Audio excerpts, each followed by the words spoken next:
Office থেকে বেরিয়ে এই যে জ্যামে আটকে গেছি, প্রচণ্ড পরিমাণ জ্যাম। কারণ সামনেই একটা ব্রিজ হচ্ছে NH-12 উপর, এটা দেবগ্রামের কাছে। প্রত্যেক দিন ঘন্টার পর ঘন্টা এখানে জ্যাম হয়ে থাকে।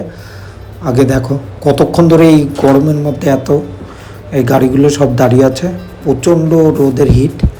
আমরা একটা দোকানের সামনে দাঁড়িয়ে, এই যে একটা পার্কও আছে এখানে, পার্কের সামনে এই দোকানটা আছে, এখানে দাঁড়িয়ে পড়েছি কারণ জ্যামে এগোনো যাচ্ছে না বলে।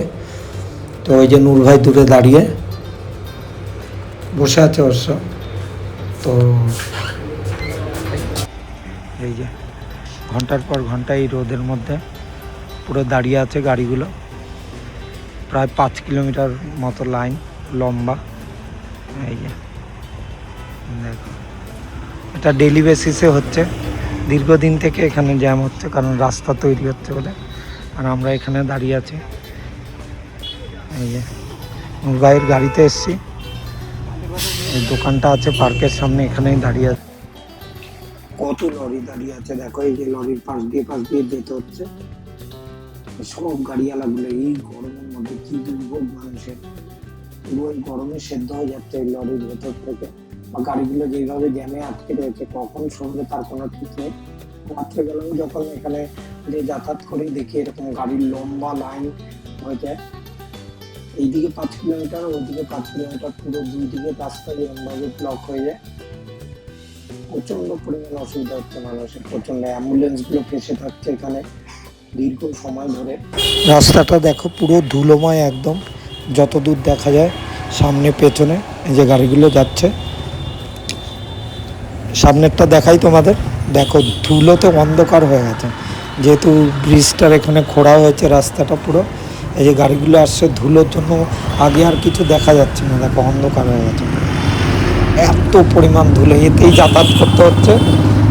একবার গেলে মাথার চুল থেকে শুরু করে সমস্ত ফোনের স্ক্রিনও এত ধুলো জমে যাচ্ছে যে সামনে কিছু দেখা যায়। দেখো হাতের কাছে লরিগুলোকেই দেখা যাচ্ছে না ঠিকঠাক, এত পরিমাণ ধুলো জমছে। এই যে নিচ দিয়ে রাস্তা, অত কাদা ধুলো বলে আমরা একদম ফুটোয়ের উপর গাড়ি উঠিয়ে দিয়েছে নূর ভাই। এই যে ফুটোয়ের উপর দিয়েই যাচ্ছি, কিছু করার নেই, নিচে দিয়ে গেলে প্রচণ্ড জ্যামে আটকে যেতে হবে, ওই জন্যই উপর দিয়ে চলছি। আর রোদে গাড়ি চালানো যাচ্ছে না একদম, ওই জন্য একটু ছায়াতে দাঁড়ালাম এসে।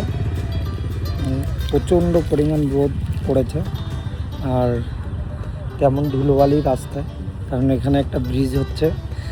এই যে পেছনে দেখো, ওই সাইডে রেল লাইন, আমার পেছন দিকটায় একটু দূরেই এই মাঠটা পার করলে, এই যে মাঠটা রয়েছে এটা পার করলে রেল লাইন।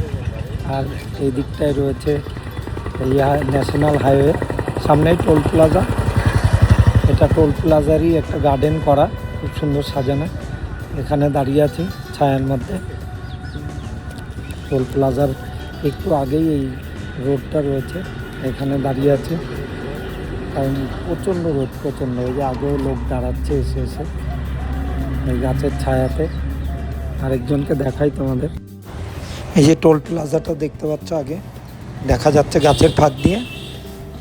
আর এটা টোল প্লাজার গার্ডেন। এই যে নূর ভাই শুয়ে আছে গাড়ির উপর। আর এই সাইডে রেল লাইনটা, এই মাঠটা পার হলেই রেল লাইন ওই সাইডে। এই গার্ডেনটা করা রয়েছে বলে অনেকটা শান্তি এখানে এই ছায়ার মধ্যে দাঁড়িয়ে পরিমাণে। যাই হোক, সবাই কী করছে এই গরমে, আমাদের তো ডিউটি করতেই হয়, যে কোনো কিছু করে হলেই। যাই হোক, ডিউটিতে বেরিয়ে একটুখানি রেস্ট নাও। চলো আবার পরে কথা হচ্ছে তোমাদের সাথে। রাইডাররাও সব এসছে এখানে একটু ছায়াতে দাঁড়ানোর জন্য, কোথাও গেছিলো পাহাড়ে ঘুরতে। পেছনে সব রাইডারদের গাড়ি রাখা রয়েছে দেখো, এরাও এই হোটেলে খেতে এসছে টোল প্লাজার পাশেই। একদম ছায়া, যা গরম করছে আর চালানো যাচ্ছিল না করলো, ওই জন্য এখানে দাঁড়িয়ে পড়েছে। অনেকজন রাইডার আছে পাহাড় থেকে ঘুরে, এই যে গাড়িগুলো রাখা রয়েছে দেখাচ্ছি তো, সব ঘুরে এসছে পাহাড় থেকে, বিভিন্ন জায়গা থেকে ঘুরতে গেছিলো। ওই সাইডেও দুটো আছে গাড়ি, ভাই খেতে এসছে হোটেলে। এই যে রাইডাররা এখানে এসে খাওয়া দাওয়া করছে। আমরা এসেছিলাম হোটেলটায়, ওরা সিকিম গেছিলো, নর্থ সিকিম ঘুরতে। 6 দিন 7 দিনের ট্যুর ছিল বললো, ওদের সাথে কথা হলো। চলো তোমাদের সাথে আবার দেখা হচ্ছে নেক্সট ভিডিওতে। ভালো থেকো সবাই, টাটা।